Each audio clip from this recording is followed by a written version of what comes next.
Thank you, Dr. Grace Umezurike from Ebonyi State University in Nigeria. It's really a wonderful presentation, which of course highlights the importance of traditional systems of conflict resolution, which is the theme of this very conference. Looking at it from the Igbo perspective, the Igbos are those people who are an ethnic group located within the southeastern part of Nigeria. You really looked at the Anambra, which is a state in Nigeria, one of the southeastern states of Nigeria, and that's your case study.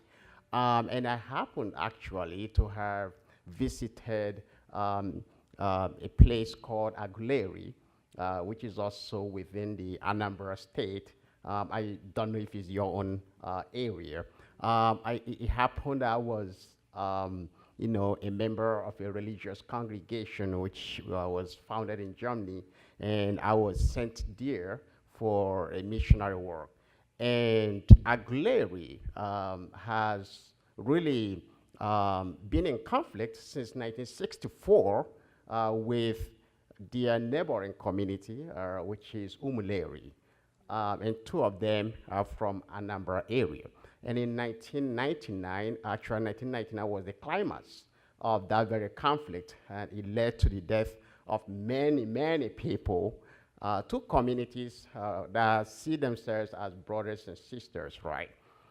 So I'm looking at the traditional systems of conflict resolution of the Igbos, the Anambra people you just highlighted in your presentation, looking also at the agents of conflict resolution, the elders. We have the kings here, who are the elders you were referring to, and the Umuada, the daughters of the land, and all these other agents you talked about, and the processes of conflict resolution, covenants, and all the processes.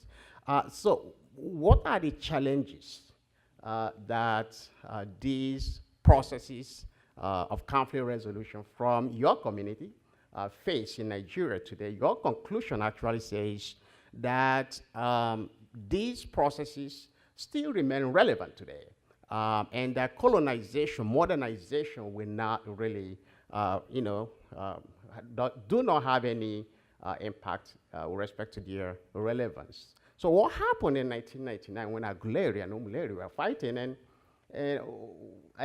then we have the people in Igbo, the agitators for independence, and many people have lost their lives in the process. So how could we apply these processes of conflict resolution to resolve the conflicts I just mentioned? There are many, many others. Yeah, thank you very much. And maybe you lost contact with the story with time, but I have to assure you that it has been resolved.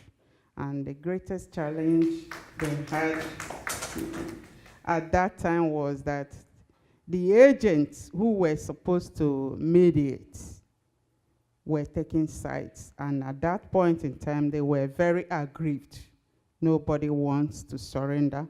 But the moment the anger calmed down and they were able to sit on a round table, the matter was resolved, followed by a covenant by both communities that nobody from Aguleri will harm anybody from Umuleri. So the conflict has been resolved as soon as the Amala from both communities came into agreement. Now, but generally, the major challenge, as you asked, to this traditional method of conflict resolution is mainly the Western method of litigation, the police, the military, any little thing, you see one party running to the police station, contacting a lawyer, filing a suit against the other, which after 1, 2, 3 years and the matter is not settled, you see them going to court to bring the matter, the case back to the community, and within 1 or 2 months, the matter is settled and settled completely. Thank you. Thank you. Now I'm going to be taking your questions. If you have a question, you raise up your hand. I will come to you. Okay. Ladies first. Okay, thank you. Thank you, Grace. I'm just wondering, how does the method actually get activated? Do the disputants go to the agents, or is there somebody who brings them to the different agents that are available? Yeah, thank you very much. It is a tradition to, it could be either way. The disputant, one of them may go to report a case. For instance, if it's a land dispute, maybe Mr. A is encroaching on the land belonging to Mr. B. Mr. B can run to the Amala to complain that Mr. A is encroaching on my father's land and all that. Then they will now invite Mr. A, who is now the defendant. Then the matter is being, they will hear from both sides, carry out certain investigation, and decide the matter, and seal it with either oath or covenant, as the case may be. Then on the other hand, sometimes the agents of conflict resolution will intervene on their oath, even without being invited, when they see the gravity of the conflict, that if allowed, it may escalate. You see them coming to call the disputants, A, B, look, you guys are invited to the palace of Igbo on so and so date. And of course, when you are invited by the Amala, you must honor the invitation. And from there, the case is settled. So it could be either way. Thank you. Okay, thank you so much. Mine is more of a contribution in support. Because I'm a traditional ruler, even though I'm not from Igbo land, we believe strongly that the traditional method is more effective than the Western method. The Western method was more or less forced on us during colonialism. And yes, served us for so many decades, but it has never resolved any problem, particularly civil matters. For example, inter-community land dispute. If your father has told you that this piece of land belonged to your family, maybe your great-grandfather said so to you, and then my own father also told me that the land belongs to me. Okay, so maybe a history of 200 years. And we've had this big piece of land in between the communities for these centuries. And then modernization is now coming in. So it's like, okay, it's my land, and then it's your land as well. Everyone believes it is his land. So when you go to the civil court, you go to the first court, what they call high court. High court will say it is your land. We go to, because of your superior argument, we go to the appeal court, probably says it's my land, because now they see that my story is getting better. Then we'll go to Supreme Court, and it says it's your land. But now come and farm the land. You can't come and farm the land, because if you come, you'll be murdered. So nobody farms the land. So at the end of the day, yes, you have a Supreme Court judgment, but you can't come into the land, because I sincerely believe it's my land, just as you believe too. So that is what the traditional method comes to resolve. And we've had so many of these kind of judgments from the civil courts, but not really resolving the issues. If at the end of the judgment, people even die more than when the hostilities are still fresh and no judgment yet. So I thought I should help her in this support as a practitioner of the traditional method. Thank you. What's the traditional method would do, like in the interim when nobody uses the land? What would the traditional? Well, I think I have a paper tomorrow, so I'm going to talk about my own practice itself. So today, let me not let the cat out of the bag. But I just thought I should support her since I'm here on the ground and she's talking about tradition. I'm a traditional ruler. Thank you very much. Thank and you, what King is, Bakolo. all right. All right, one more question over here, and another one right there. So here you go. Thank you very much, Dr. Grace. I really like the aspect where there is gender inclusivity in the agents who deal with conflicts in Igbo tradition. We have the elders of women and married women. That's really great. I will ask an elementary question, and that is the fact that the object of traditional conflict resolution in Igbo land It's not punitive or punishment or vengeance or whatever. But I wonder what happens to an individual or a party that after conflict resolution, they swear to an oath and they don't keep it, or they make an covenant, but they don't keep the terms of the covenant. What happened in order to keep them responsible and accountable of the action? How can we enforce the outcome? Yeah, thank you very much. I think those oaths and covenant enforces itself. If you listen very carefully, I said when you are under oath, it could be 3 months, 6 months, or 1 year at most. And if you happen to break the covenants, the repercussion comes naturally. Certain things may happen. You can go crazy. You can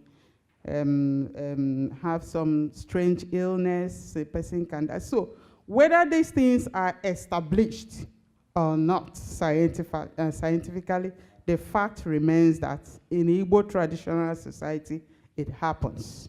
And if not for anything, the fear of that unknown stops you from violating that oath or covenant because you already know the repercussion.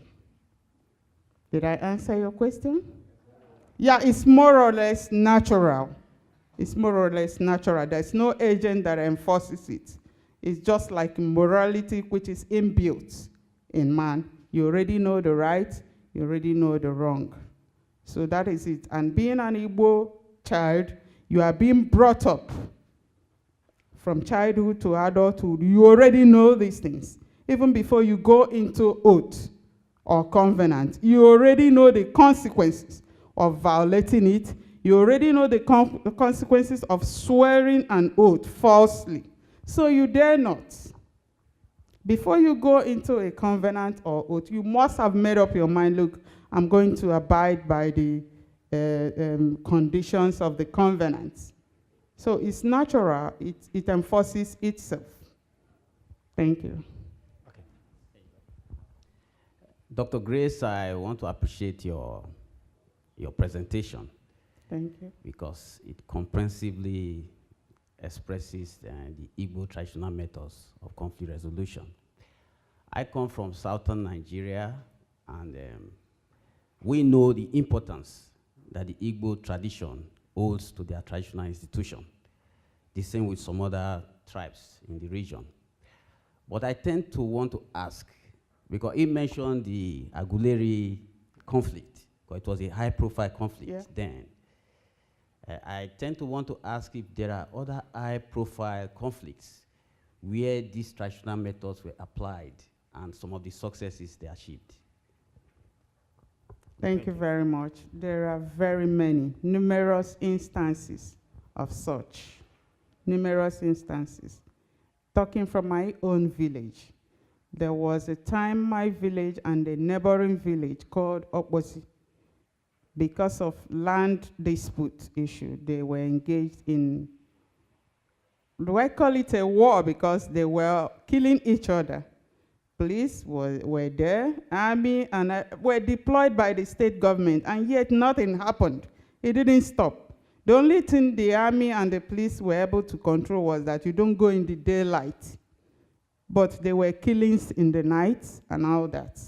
But the moment the agents, the traditional agents stepped in and the oath was administered, the covenant, that thing ceased. Even in Ebonyi state where I come from, if some of you listen, there was this viral case of Eza and Ezilo. Many lives were lost. At a point, the federal road that passes through Ezilo was closed. You don't drive, because they became brutal at a point that they don't care any vehicle they see, they stop, and they kill every passenger there. A lot of people from other states lost their life on their highway. It was online. People were warning their relatives, don't pass through Ezilo and all that. But every effort by the state government to resolve it proved abortive until the elders of the Eza and Ezilo came together and agreed, look, we want peace. And there was an oath. There was a covenant ceremony which they all swore. And that same land, a portion of it were given to the Ezza people, a portion was given to the Ezilo people. Then they came to agree and forgave each other. And peace is being restored. 2 months ago, we all were there at the peace ceremony. They drank from the same cup, embraced each other, danced together, and now they are living in peace. And people can drive through Ezilo Federal Road safely without any problem. Thank you.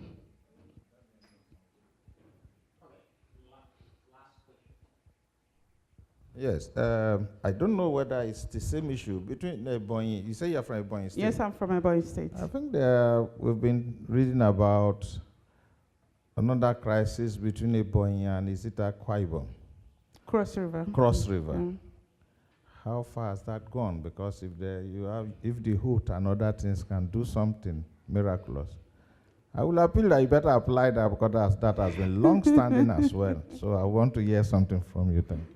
Yeah. My name is Chief Daoyi Douglas Naingba. I'm Special Advisor to the Governor of Bayelsa State on Chieftaincy Affairs and Culture. You're welcome, SA. For that, the situation now, negotiation is ongoing because both governors have sat on several occasions, signed certain agreements and all that, and yet after a few weeks, you hear of killings and all that. So what they did now was they involved the traditional rulers and negotiation is ongoing. I can't say it has been resolved, but I am optimistic that since the traditional rulers has been involved, it will definitely be settled. Thank you.